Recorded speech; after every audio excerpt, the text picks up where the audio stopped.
नमस्कार दोस्तों, मैं हूं नीलम सिंह। आप देख रहे हैं नेताजी.लाइव। नेताजी.लाइव के माध्यम से हमारी एक कोशिश होती है कि हम आप तक आपके पसंदीदा नेताओं के दिए गए वक्तव्य और भाषण को आप तक पहुंचाएं, वो भी असंपादित। आइए आज की इस कड़ी में देखते हैं क्या कह रहे हैं छत्तीसगढ़ के वर्तमान मुख्यमंत्री भूपेश बघेल। हमारे मंच में उपस्थित सभी अतिथिगण, आईजी साहब, कमिश्नर साहब, कलेक्टर और एसपी साहब, सभी अधिकारीगण, उपस्थित हमारे पार्टी के पदाधिकारीगण, सभी हमारे सरपंच, जनपद सदस्य, जिला पंचायत सदस्य, पंचगण, सभी उपस्थित देइयों, सज्जनों, युवा साथियों और पत्रकार मित्रों, आज सुकमा छिंदगढ़ में 273 करोड़ 28 लाख रुपए के 173 विकास कार्यों की सौगात मिली। इसमें 254 करोड़ रुपए 118 कार्य के भूमि पूजन और 19 करोड़ 18 लाख रुपए के 19 कार्यों के लोकार्पण का कार्य हुआ है। आदरणीय साथियों, पहले सुकमा और छिंदगढ़ की स्थिति क्या थी और आज 5 सालों में छिंदगढ़ और सुकमा में क्या परिवर्तन आया है, इससे आपसे ज्यादा कोई नहीं जान सकता। पिछले समय भेंट मुलाकात कार्यक्रम में आया था, बहुत सारे आपने निर्माण कार्य, बहुत सारे आजीविका के कार्य और साथ ही स्वामी आत्मानंद अंग्रेजी स्कूल, तमाम आप सबने मांग की थी। आदरणीय साथियों, सुकमा वो जगह जहां लोग दिन में भी दरबा घाटी क्रॉस करके आने से डरते थे, आज रात में भी मोटरसाइकिल में आराम से आ जा सकते हैं। परिवर्तन हुआ है यहां के आवागमन में। छिंदगढ़ का ऐसा कोई गांव नहीं है जहां पक्की सड़क से न जुड़ा हुआ हो। सुकमा ब्लॉक के अधिकांश गांव हमारे पक्की सड़क से जुड़ चुके हैं।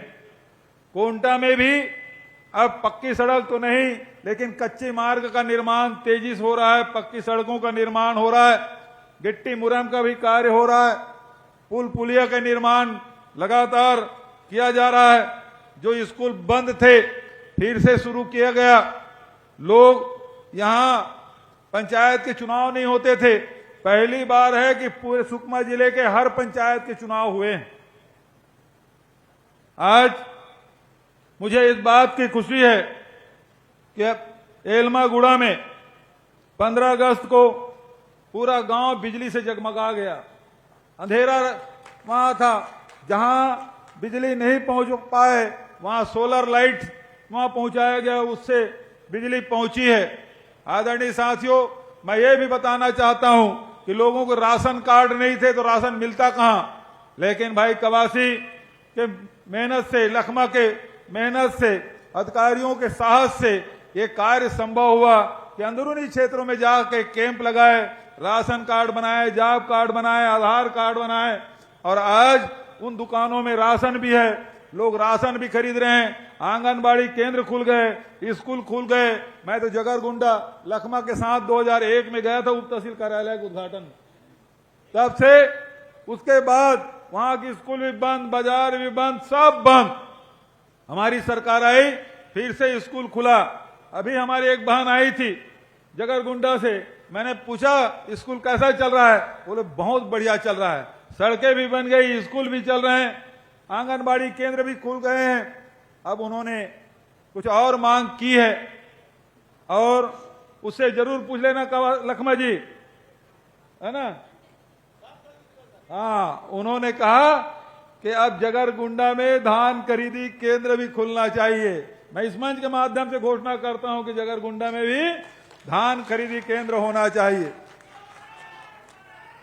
जल जीवन मिशन के माध्यम से यहां के सरपंच बहुत खुश। पहली बात तो यह है कि जब हम लोग आए थे तो गांव वाले बहुत होशियार हैं हमारे छिंदगढ़ के, उसी कैंपस में कार्यक्रम रखे, भेंट मुलाकात का कार्यक्रम रखा और उसके बाद मुझे मंदिर ले गए। गांव वाले बनाए थे तो वहां राड दिखाई दे रहा था, पूरा कोई भी ले लो, जो छड़ दिखाई दे रहा था, सारे लेंटर है वो झड़ गए थे। आज भाई लखमा जी के मेहनत से, जिला प्रशासन के मेहनत से आज बहुत सुंदर हमारे आस्था के केंद्र का निर्माण हुआ।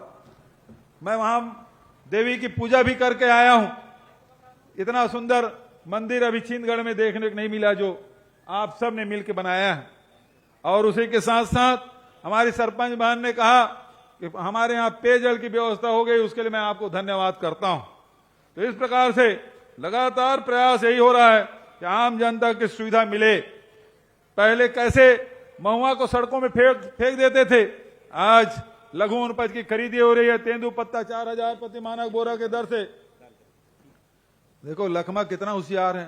मैं जगरगुंडा घोषणा किया, तुरंत लिखवा के ले आया मानकापाल और किस्ताराम, यहां भी धान खरीदी केंद्र होना चाहिए, है ना। तो इसकी भी मांग उन्होंने कर दी, उसकी भी घोषणा। साथ ही बच्चों के पढ़ने के लिए आज जब हम बस्तर फाइटर की भर्ती करते थे, गांव में पढ़े लिखे नौजवान हमको नहीं मिल रहे थे। आज जब हम सुकमा में पढ़ाई की सुविधा उपलब्ध कराए, यहां के बच्चे अब मेरिट में आ रहे हैं, 10वीं में मेरिट में आ रहे हैं। कितनी बड़ी बात। तो उसी प्रकार से सेंट्रल लाइब्रेरी हम लोग का आज भूमि पूजन हम लोगों ने किया है। यूथ हॉस्टल का भूमि पूजन हम लोगों ने किया है। जिला चिकित्सालय में 50 बिस्तर क्रिटिकल केयर का निर्माण के लिए भी भूमि पूजन हमने किया है। वहीं रामाराम हम सबके आस्था का केंद्र पिछले समय में नहीं आ पाया था, वर्चुअली वहां भाषण दिया था। कवासी वहां खूब भीड़ इकट्ठा करके रखा था। हमारा भतीजा भी हरीश भी खूब इंतजाम किया था, लेकिन किसी कारण से नहीं आ पाया था। कितना बढ़िया वो वहां सुंदर से सजाया गया है। उसी प्रकार से हमारे देवगुड़ी है, गोटुल है, उसका भी निर्माण हम लोगों ने किया है। हजारों के तादाद में देवगुड़ी बना है पूरे बस्तर में, गोटुल भी सैकड़ों के तादाद में बने हैं। ये हमारे आस्था के केंद्र, उसका निर्माण हम लोगों ने किया है। और उसके साथ साथ हमारे जो महापुरुष हैं, बस्तर में हर जिले में ऐसे कोई न कोई ऐसे महापुरुष हुए जिन्होंने देश की आजादी में आदिवासियों की अस्मिता की लड़ाई उन्होंने लड़ी, देश की आजादी की लड़ाई लड़ी। उन सब महापुरुषों की मूर्ति की स्थापना सुकमा हो, बीजापुर हो, दंतेवाड़ा हो, चाहे वो बस्तर हो, चाहे वो नारायणपुर हो, चाहे वो कांकेर हो, कोंडागांव, सभी जिलों में हम अपने महापुरुषों के मूर्ति का भी स्थापना की। और उसके नाम से स्कूल है, कॉलेज है, उसका भी नामकरण हम लोगों ने किया है। जल जंगल जमीन के लिए हमेशा लड़ाई लड़ते रहे।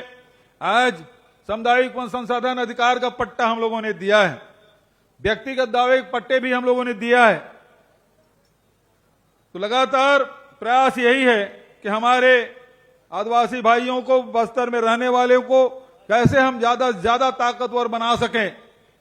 उनके शिक्षा, उनके रोजगार। हमारा समझ बहुत सालों से हमारा समझ मिल नहीं रहा था, मैंने क्या साथ ही शिक्षा के साथ स्वास्थ्य, छोटी छोटी बीमारियों में लोगों की मौतें हो जाती थी।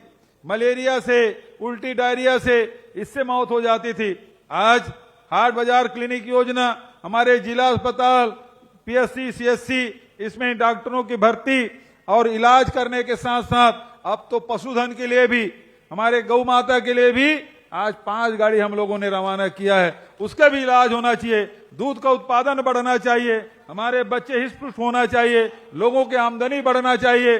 गौठान में बहुत सारी गतिविधि हम लोग संचालित कर रहे हैं। तो आपके अधिकार के लिए लगातार लड़ते रहे। जब मैं बीजापुर आया था, सुकमा आया था, भेंट मुलाकात कार्यक्रम में बहुत सारे हमारे जनजाति के लोग, अनुसूचित जाति के लोग, मात्रात्मक त्रुटि के कारण से उनका सर्टिफिकेट नहीं बनता था। आज हमारे प्रयास से आज चाहे जनजाति के हो, चाहे महारा समाज का हो, सबका जाति प्रमाण पत्र बनेगा। इसका लाभ हमारे अनुसूचित जाति और अनुसूचित जनजाति के साथियों को मिलने लगा है। तो ये परिवर्तन आप सब देख रहे हैं। सुकमा में बहुत सारे पिछले समय होता क्या था कि आदिवासियों को जेल में ठूस दिया जाता था, फर्जी एनकाउंटर होता था, पुलिस वाले देख के भागते थे। आज लोग सुरक्षित पुलिस को देखते हैं तो अपने आप को सुरक्षित महसूस कर रहे हैं। जो जेल में बंद थे उन आदिवासियों को बाहर निकालने का काम, आज फर्जी एनकाउंटर हमारे छत्तीसगढ़ में अब नहीं होता, वो बीते दिनों की बात हो गई है। तो आदरणीय साथियों, जो अत्याचार अन्याय पहले होता था अब उसमें कमी आई है। आदरणीय साथियों, मैं यह कहना चाहता हूं कि आपको आर्थिक रूप से संपन्न बनाने का काम, आपको आपके बच्चों को शिक्षित बनाने का काम, आपके बच्चों को रोजगार देने का काम, बेरोजगारी भत्ता से लेके सारे काम हम लोग कर रहे हैं। किसानों के जहां ऋण माफी हम लोगों ने की, वहीं हम लोग अब तीज त्योहार मनाते हैं। हरेली के अवकाश हमने घोषित की, विश्व आदिवासी दिवस के अवकाश घोषित की, शेरशेरा पुन्नी के अवकाश की घोषणा हम लोगों ने की, और जितने भी हमारे देवगुड़ी हैं, उसके पुजारी हैं, हाट पहाड़िया है, मोहरिया है, बजनिया है, इसको भी 7,000 रुपया सालाना देने का फैसला किया।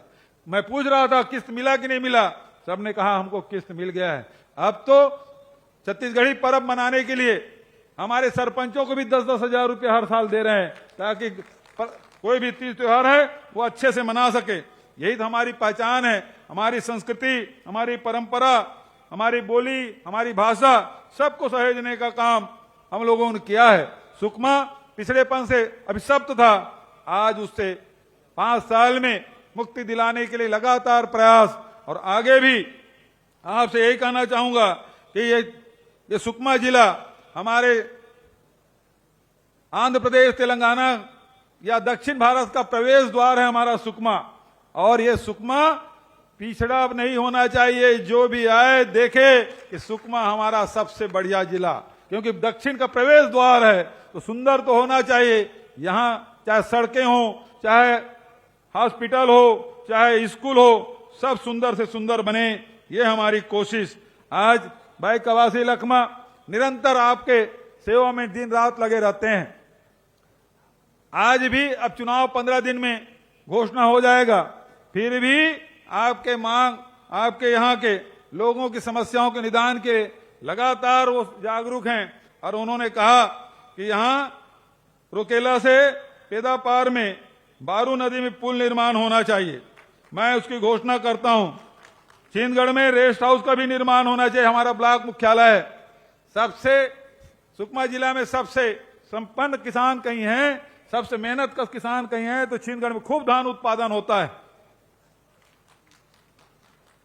यहां विकासखंड छिंदगढ़ में के तालनार में 30 बिस्तर अस्पताल के निर्माण की मांग उन्होंने की, उसकी भी मैं घोषणा करता हूं।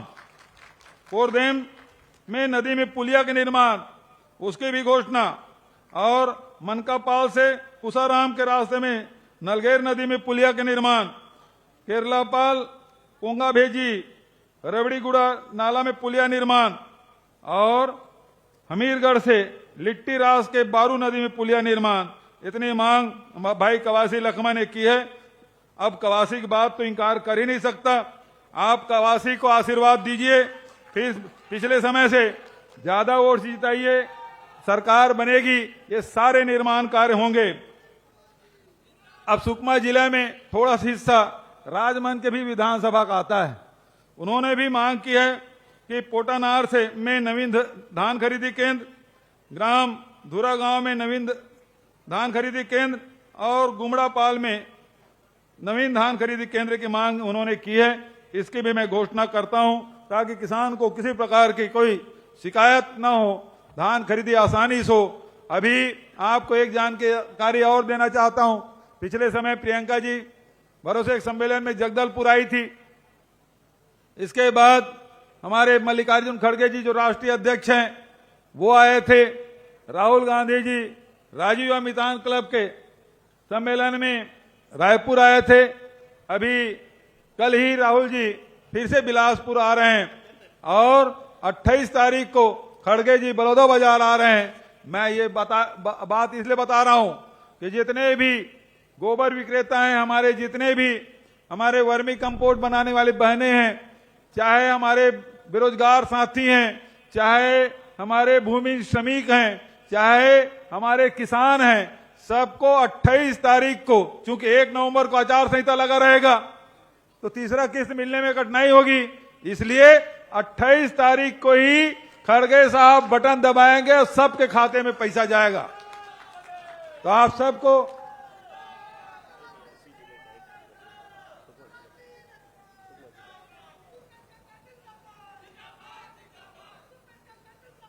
कोलावाड़ा में भी मांग किया, कलेक्टर साहब से कहता हूं ये परीक्षण कर ले।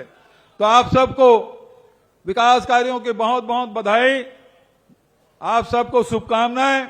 और जिस प्रकार से सुकमा विकास के रास्ते पे चल पड़ा है, इस गति को रुकने नहीं देना है, यह आप सबकी जिम्मेदारी है। तो आप सबसे आग्रह करना चाहता हूं, मैं तो भाई हर 15 दिन में जो गोबर विक्रेता है उसके खाते में पैसा डालने के लिए बटन दबाता हूं, हर महीने में बेरोजगारी भत्ता देने के लिए बटन दबाता हूं, हर 3 महीने में जो बैगा गुनिया है, हाट पहाड़िया मोहरिया है, उसको खाते में पैसा देने के लिए बटन दबाता हूं, हर 3 महीने में किसानों के खाते में पैसा देने के लिए बटन दबाता हूं। ठीक है ना? अब आने वाले समय में आपको एक बार बटन दबाना है। किसमें बटन दबाएंगे? किसमें बटन दबाएंगे? हाँ, तो आपको एक बार फिर से बटन दबाना है और भाई कवासी लखमा को आप आशीर्वाद देंगे। इन्हीं शब्दों के साथ अपनी वाणी के विराम देता हूं। धन्यवाद। जय हिंद, जय छत्तीसगढ़, जय बस्तर, जय सुकमा। आपने देखा क्या कह रहे थे छत्तीसगढ़ के वर्तमान मुख्यमंत्री भूपेश बघेल। इसी तरह हमारे चैनल में बने रहने के लिए चैनल को लाइक करें, शेयर करें और सब्सक्राइब करें। नमस्कार। नेताजी.live के प्रायोजक हैं Satyadeep diagnostic and clinic, Supela, Bhilai.